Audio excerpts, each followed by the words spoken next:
السلام عليكم ورحمة الله وبركاته. الحمد لله والسلام على رسوله الأمين وعلى آله وصحبه أجمعين. ഏറ്റവും പ്രിയമുള്ള സഹോദരി സഹോദരങ്ങളെ, ഫജ്ർ ക്ലബിലെ കുടുംബാംഗങ്ങളെ, അല്ലാഹു സുബ്ഹാനഹു വ തആല കൂടുതൽ നന്മകളെ കുറിച്ച് ചിന്തിക്കുവാനും നന്മകൾ പറയുവാനും നന്മകൾ പ്രവർത്തിക്കുവാനും നന്മകൾ കനം തൂങ്ങി നിൽക്കുന്ന സന്ദർഭത്തിൽ റബ്ബിലേക്ക് ചെല്ലുവാനുമുള്ള സൗഭാഗ്യം നമുക്കെവർക്കും നൽകി അനുഗ്രഹിക്കുമാറാകട്ടെ. ശഅബാൻ മാസത്തിലാണ്. അതിന്റെ ഫളായിലുകൾ പറയേണ്ടതില്ലാത്ത വണ്ണം എവർക്കും അറിയുന്ന സംഗതിയാണ്. ശഅബാനേക്കാൾ നമ്മുടെ മനസ്സിലേക്ക് കയറി വരേണ്ടത് പരിശുദ്ധ റമളാനാണ്. സലഫ് സ്വാലിഹ്യങ്ങളെ കുറിച്ച് പറയാറുള്ളത്, അവർ റമളാൻ കഴിഞ്ഞിട്ടുള്ള 6 മാസം അള്ളാഹുവെ ഞങ്ങളിൽ നിന്ന് പരിശുദ്ധ റമളാനെ നീ സ്വീകരിക്കണമേ എന്നും പിന്നീടുള്ള മാസങ്ങളൊക്കെയും അള്ളാഹുവെ ഞങ്ങളെ നീ റമളാനിലേക്ക് എത്തിക്കണമേ എന്നും പ്രാർത്ഥിക്കാറുണ്ടായിരുന്നു എന്ന് കാണാൻ കഴിയും.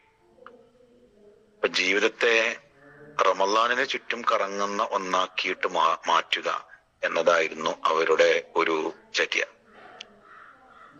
അപ്പോ റമളാൻ ഇനി മാർച്ച് 1 വരികയാണ്. അപ്പോ ഫെബ്രുവരി അവസാനം എനിക്ക് തിരക്കായിരിക്കും. റമളാനൊക്കെ അല്ലേ, ഒരുങ്ങേണ്ടേ, പണികളായിരിക്കും എന്നൊക്കെ പറയുന്ന ആളുകളെ നമുക്ക് കാണാൻ കഴിയും. പലപ്പോഴും നമ്മളും അത്തരം തിരക്കുകളിൽ പെട്ടുപോകാറുണ്ട്. പറയുന്നത് റമളാന് വേണ്ടിയുള്ള ഒരുക്കം എന്ന് പറയുന്നത് നേരത്തെ ഒരുങ്ങേണ്ട ഒരുക്കമാണ്. റമളാനിലേക്ക് ചെന്നുപെടുന്നവരായി നമ്മൾ മാറരുത്. റമളാൻ വന്നപ്പോൾ പെട്ടു, കാറ്റടിച്ചപ്പോൾ കൊണ്ടു, അങ്ങനെ ഉള്ള വിഭാഗത്തിലാവുക എന്ന് പറയുന്നത് റമളാനിൽ ഒന്നും പ്രത്യേകിച്ച് ചെയ്യാൻ കഴിയാത്തവരായിട്ട് മാറുന്നതിന് തുല്യമാണ്. അതുകൊണ്ട് പരിശുദ്ധ റമളാൻ എന്ന് പറയുന്നത് റബ്ബിന്റെ വലിയ ഒരു അനുഗ്രഹമായി കണ്ട് അതിലുള്ള ആ ഒരു സന്തോഷം കൊണ്ട്, ഭർത്താവ് ഗൾഫിൽ നിന്ന് വരുന്നത് സന്തോഷത്തോടുകൂടി സ്വപ്നം കണ്ടിരിക്കുന്ന പ്രിയതമയെ പോലെ, നാട്ടിലേക്ക് ലീവ് സാങ്ഷനായിട്ട് പോകുന്ന ദിവസത്തിനായി കാത്തിരിക്കുന്ന പ്രിയതമനെ പോലെ പരിശുദ്ധ റമളാൻ ആഗതമാകുന്നത് അതിനേക്കാൾ സന്തോഷത്തോടുകൂടി, പ്രതീക്ഷയോടുകൂടി ഇപ്പോഴേ മനസ്സും ശരീരവും പാകപ്പെട്ട് ഒരുങ്ങുക എന്നതാണ് ഷാബാനിന്റെ ഈ പടിവാതിൽക്കലെത്തുമ്പോൾ നമ്മെ സംബന്ധിച്ചിടത്തോളം ഉണർത്തുവാനുള്ളത്. രണ്ടാമത്തേത്, റമളാന് വേണ്ടി ഒരുങ്ങുക എന്നതിന്റെ ഭൗതികമായ ആത്മീയമായ സംവിധാനം നമ്മൾ തെറ്റിദ്ധരിച്ചിട്ടുള്ളത് മറ്റു തരത്തിലുള്ള ഒരുക്കങ്ങളാണ്. പ്രവാചകൻ നബി സല്ലല്ലാഹു അലൈഹി വസല്ലമയെ കുറിച്ച് ഉമ്മുൽ മുഅ്മിനീൻ ആയിഷ റളിയല്ലാഹു അൻഹ നിവേദനം ചെയ്യുന്ന ഹദീസിൽ നമുക്ക് കാണാൻ കഴിയും. നബി സല്ലല്ലാഹു അലൈഹി വസല്ലം ചിലപ്പോ തുടർച്ചയായി നോമ്പ് നോൽക്കാറുണ്ടായിരുന്നു. വാ യുഫ്തിറു ഹത്താ നഖൂൽ ലാ യസൂം, ചില സമയത്ത് തുടർച്ചയായിട്ട് നോമ്പ് മുറിക്കാറുമുണ്ട്, നോമ്പെടുക്കാത്ത അവസ്ഥയും ഉണ്ടായിരുന്നു. തുടർച്ചയായി നോമ്പ് നോൽക്കുമ്പോ ഇനി ഒരിക്കലും പ്രവാചകൻ നോമ്പ് ഒഴിവാക്കുകയില്ല എന്ന് ഞങ്ങൾ പറയുമായിരുന്നു. അതുപോലെ അദ്ദേഹം നോമ്പ് നോൽക്കാതിരിക്കാറുള്ള കാലവും ഉണ്ടായിരുന്നു. അപ്പോ ഞങ്ങൾ പറയും, ഇനി അദ്ദേഹം ഒരിക്കലും നോമ്പ് എടുക്കുകയില്ല. എന്നാൽ നബി സല്ലല്ലാഹു അലൈഹി വസല്ലമ റമളാനിലല്ലാതെ മറ്റൊരു മാസത്തിലും പരിപൂർണമായി നോമ്പെടുത്തത് ഞാൻ കണ്ടിട്ടില്ല എന്ന് ആയിഷ റളിയല്ലാഹു അൻഹ. റമദാൻ കഴിഞ്ഞാൽ പിന്നെ ഏറ്റവും കൂടുതൽ നോമ്പെടുക്കുന്ന മാസം ഷഅബാനാണ്. റമദാനിലല്ലാതെ മറ്റൊരു മാസത്തിലും അള്ളാഹുവിന്റെ റസൂൽ പരിപൂർണമായി നോമ്പെടുത്ത് ഞാൻ കണ്ടിട്ടേ ഇല്ല എന്ന് പറഞ്ഞിട്ട് ആയിഷ റളിയല്ലാഹു അൻഹ പറയുന്നത്, അതുപോലെ ഷഅബാൻ മാസത്തെക്കാൾ കൂടുതൽ മറ്റൊരു മാസത്തിലും അദ്ദേഹം നോമ്പെടുക്കുന്നതായി ഞാൻ കണ്ടിട്ടില്ല. അപ്പോ ഷഅബാൻ എന്ന് പറയുന്നത് റമദാനിലേക്കുള്ള ഒരുക്കമാണ് എന്ന് നമുക്കറിയാം, അല്ലെ? വീടും പരിസരവും ഒക്കെ. പക്ഷെ റമദാൻ സ്വീകരിക്കേണ്ടത് എങ്ങനെയാണ്? റമദാൻ സ്വീകരിക്കേണ്ടത് റമദാൻ നോമ്പ് കാലമാണ്, നോമ്പെടുത്തിട്ടാണ്. പ്രവാചകൻ നബി സല്ലല്ലാഹു അലൈഹി വസല്ലം റമദാനെ സ്വാഗതം ചെയ്തത് നോമ്പെടുത്തിട്ടാണ്. അതുകൊണ്ട് സഹോദരി സഹോദരങ്ങളെ, ആദ്യം നോമ്പ് നോറ്റ് വീട്ടുവാനുള്ളവർ അത് പെട്ടെന്ന് പൂർത്തിയാക്കണം. അങ്ങനെ കഴിഞ്ഞ വർഷം ഏതെങ്കിലും അർത്ഥത്തിൽ നോമ്പ് വീട്ടാനുണ്ടെങ്കിൽ അത് എടുത്തു തീർക്കണം, അത് പറയേണ്ടതില്ലല്ലോ. രണ്ടാമത്തേത്, നോമ്പിന്റെ മാസത്തെ വരവേൽക്കുവാൻ നമ്മൾ മറ്റു ഒരുക്കങ്ങളൊന്നുമല്ല വേണ്ടത്, നോമ്പെടുക്കുക എന്നതാണ്. പരമാവധി നോമ്പെടുക്കുക.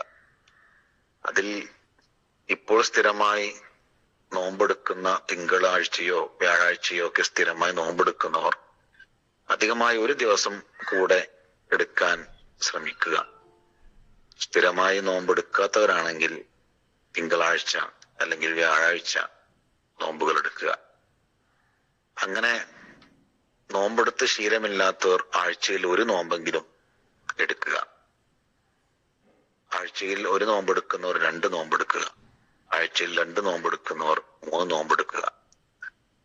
സാധ്യമാകുന്ന രീതിയിലാണ് അതിനെ നമ്മൾ ഏറ്റെടുക്കേണ്ടത്.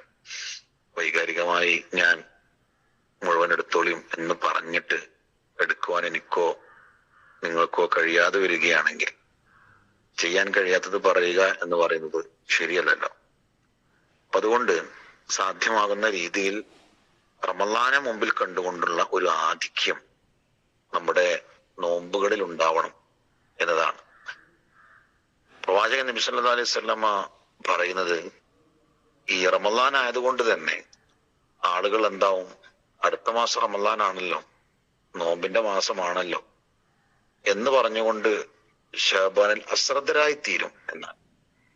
അപ്പൊ അതുകൊണ്ട് ഷഅബാനിൽ നോമ്പിനെ ഓർമ്മിപ്പിച്ചുകൊണ്ടാണ് പ്രവാചകൻ കൂടുതൽ എടുത്തിരുന്നത് എന്ന് നമുക്ക് റിപ്പോർട്ടുകളിൽ കാണാൻ കഴിയും. എന്ന് മാത്രമല്ല, ഷഅബാൻ എന്ന് പറയുന്നത് അല്ലാഹു സുബ്ഹാനഹു വ തആല മനുഷ്യരുടെ പ്രവർത്തനങ്ങൾ അള്ളാഹുവിലേക്ക് ഉയർത്തപ്പെടുന്ന ഒരു മാസമാണ്. പ്രവർത്തനങ്ങൾ പല സമയത്തായിട്ട് റബ്ബ് വിലയിരുത്തും, വിശദീകരിക്കുന്നില്ല. അതേസമയം ഒരു വർഷത്തെ പ്രവർത്തനങ്ങളുടെ ഇവാലുവേഷൻ നടക്കുന്നത് ഷഅബാനിലാണ് എന്ന് കാണാം.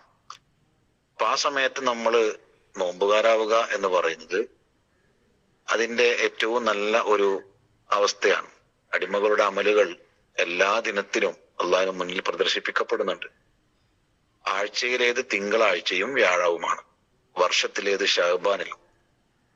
അപ്പോ അത് പ്രവാചകൻ നബി സല്ലല്ലാഹു അലൈഹി വസല്ലമ പറഞ്ഞതായിട്ട് ഹദീസുകളിൽ നമുക്ക് കാണാൻ കഴിയും. 2 കാര്യമാണ് ഇന്ന് സൂചിപ്പിച്ചത്. ഒന്ന്, റമളാൻ നമ്മൾ അറിയാതെ എത്തിപ്പെടുന്ന ഒരു മാസമായി മാറരുത്. റമളാൻ നമ്മിലേക്ക് ഓടി വന്ന മാസവുമാകരുത്. റമളാനെ കാത്തിരിക്കുകയും മനസ്സുകൊണ്ടും ശരീരം കൊണ്ടും ഈമാനികമായി കാത്തിരിക്കുവാൻ നമുക്ക് കഴിയണം. രണ്ടാമത്തേത് ഷഅബാനിലെ നോമ്പാണ്.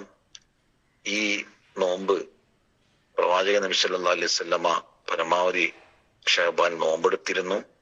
അതുകൊണ്ട് സാധ്യമാകുന്ന രീതിയിൽ നമ്മളും എടുക്കുക. അല്ലാഹു സുബ്ഹാനഹു വ തആല പരിശുദ്ധ റമളാന് സാക്ഷികളാകുന്ന, അതിന്റെ പൂർണ്ണ ചൈതന്യത്തോടു കൂടി ഏറ്റെടുക്കുന്ന, അതിനായി ഷഅബാനിൽ ഒരുങ്ങുന്ന, ഷഅബാനിൽ സാധ്യമാകുന്ന നോമ്പുകൾ എടുക്കുന്നവരുടെ കൂട്ടത്തിൽ നമ്മെ ഉൾപ്പെടുത്തി അനുഗ്രഹിക്കുമാറാകട്ടെ. വആഖിറു ദഅവാനാ അൽഹംദുലില്ലാഹി റബ്ബിൽ ആലമീൻ. അസ്സലാമു അലൈക്കും വറഹ്മത്തുള്ളാഹി വബറകാതുഹു.